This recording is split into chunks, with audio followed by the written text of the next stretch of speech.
भक्ति के पति है परमात्मा। श्वास है विश्वास। भगवान के प्रति दृढ़ विश्वास है तो भक्ति जीवित रहेगी, उसकी श्वास चलती रहेगी। विश्वास नहीं तो भक्ति जीवित नहीं रह सकती। ज्ञान वैराग्य, वैराग्य बड़ा बेटा है, ज्ञान छोटा बेटा।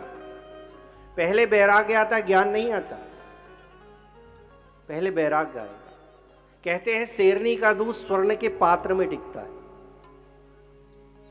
ऐसे ही जो ज्ञान रूपी दूध है वो वैराग्य के पात्र में टिकेगा।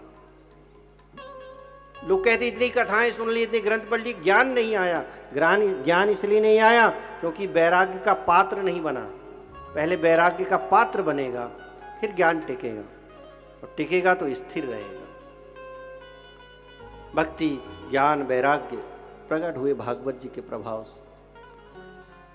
देख लिया नारद जी, आप कहते थे भक्ति ज्ञान वैराग्य कैसे प्रकट होंगे, भागवत से हुए। हाँ महाराज, देख लिया देख लिया। अब ये बताओ, कथा सुनने से, भागवत की कथा सुनने से क्या केवल भक्ति ज्ञान वैराग्य ही प्रकट होते हैं और दूसरे लोगों का कल्याण नहीं होता क्या? के विशुद्ध्यंति वदन्तु मह्यम। कौन कौन शुद्ध होता है भागवत की कथा से?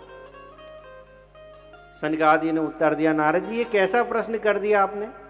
एक तो ये प्रश्न नहीं है, सही प्रश्न नहीं।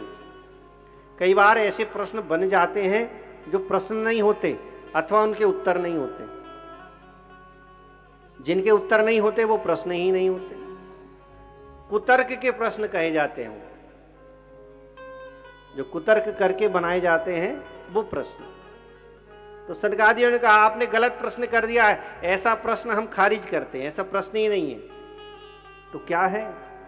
बोले ए मानवा पाप कृतस्तु सर्वदा सदा दुराचार रता विमार्गा क्रोधाग्नि दग्धा कुटिलास्य कामिनः सप्ताह यज्ञे निकलौ पुनन्ति।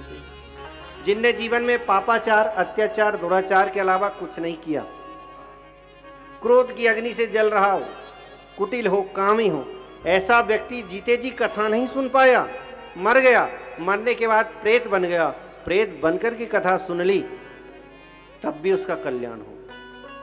महाराज कुछ ज्यादा ही फेंक दिए आपने, विश्वास नहीं हो रहा है, बात हजम नहीं हुई आपकी। अच्छा, बात हजम नहीं हुई तो एक गोली खिलाते हैं ना तुम्हें, उसको खाने से सब हजम हो जाता है। कहाँ मिलती है वो गोली? बोले एक चिकित्सालय है, एक अस्पताल, साप्ताहिक त्रिताप समन चिकित्सालय कहते हैं। ये जो पंडाल है एक चिकित्सालय, 7 दिन तक खुलेगा,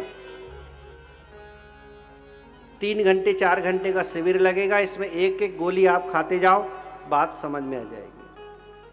अच्छा, इस अस्पताल में कौन कौन से रोगी ठीक होते हैं? बोले 5 प्रकार के रोगी आते हैं।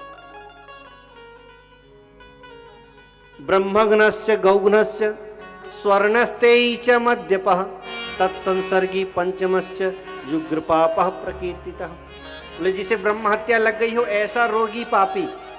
ब्रह्मघ्नस्य, गौघ्नस्य, जिसे गौ हत्या लग गई हो ऐसा रोगी पापी।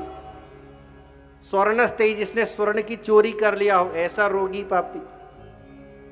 च मद्यपा, जिसने मदिरापान कर लिया हो ऐसा पापी। तत्संसर्गी पंचमश्च, और 5वां इनका जो साथ देता है वो साथी। ऐसे 5 प्रकार के रोगी पापी आ जाएं इस चिकित्सालय में, वो भी ठीक हो जाते हैं। आप हमारे संत वाणी चैनल को सब्सक्राइब करें, वीडियो को लाइक करें, शेयर करें, और हाँ, बेल आइकन पर क्लिक करना बिल्कुल ना भूलें, ताकि हमारी किसी भी वीडियो की सूचना सबसे पहले आपको मिले।